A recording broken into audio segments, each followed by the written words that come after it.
નમસ્કાર દર્શક મિત્રો, હું છું ચૌહાણ હિરલ. તમે જોઈ રહ્યા છો લોકસામના ન્યૂઝ. તો જોઈએ આજના સમાચાર મેંદડાથી અમારા રિપોર્ટર ગૌરવકુમાર જોશી સાથે. મેંદડા તાલુકાના સમસ્ત બ્રહ્મ સમાજ દ્વારા ભગવાન પરશુરામની જન્મ જયંતિ નિમિત્તે બાઇક રેલીનું આયોજન કરવામાં આવ્યું. સમસ્ત બ્રહ્મ સમાજની ટીમ દ્વારા સર્વ સમાજને સાથે રાખીને બાઇક રેલીનું આયોજન કરવામાં આવ્યું. મળતી માહિતી મુજબ મેંદડા આઝાદ ચોક ખાતે મહાલક્ષ્મી મંદિરે ભગવાન પરશુરામજીની પૂજા અર્ચના વિધિ કરાવી ત્યારબાદ આઝાદ ચોકથી બાઇક રેલીનું આયોજન કરવામાં આવ્યું.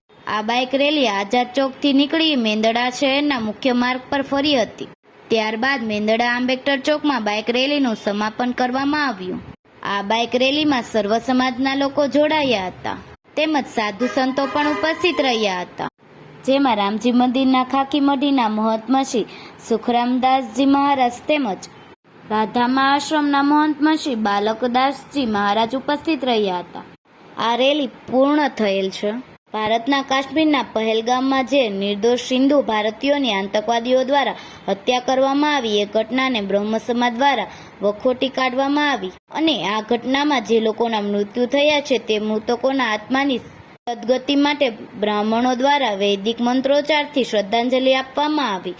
તાલુકાના તમામે તમામ 18 વગરના બધા વ્યક્તિઓ ભેગા થઈને પરશુરામ ભગવાનની જન્મ જયંતિ આજ રોજ જ્યારે ઉજવણી કરી ત્યારે આ પરશુરામ ભગવાન કોઈ એકના નથી, 18 વગરના છે. અને મેંદડા તાલુકામાંના તમામે તમામ ભૂદેવો અને 18 વગરના બધાએ વ્યક્તિઓએ આજે ભેગા થઈને મેંદડાના જે પાદર ચોક છે, પાદર ચોકની અંદર અહીંયા બધા એક થઈને પરશુરામ ભગવાનની જન્મ જયંતિ દિવ્ય ને ભવ્ય ઉજવ્યા છે. અને આવી જ રીતે આપણા હિન્દુ સનાતન ધર્મના બધા તહેવારો બધા એક થઈને નેક થઈને બધા આવી રીતે આપણે ઉજવતા રહીએ એવું અમારા સનાતન ધર્મના ભાઈઓને વિનંતી છે.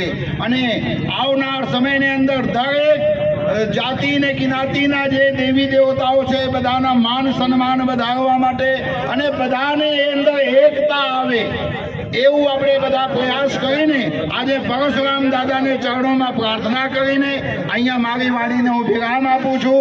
પરશુરામ ભગવાન તો ફરી મળીશું એક નવા સમાચાર સાથે. ત્યાં સુધી જોતા રહો લોકસામના ન્યૂઝ.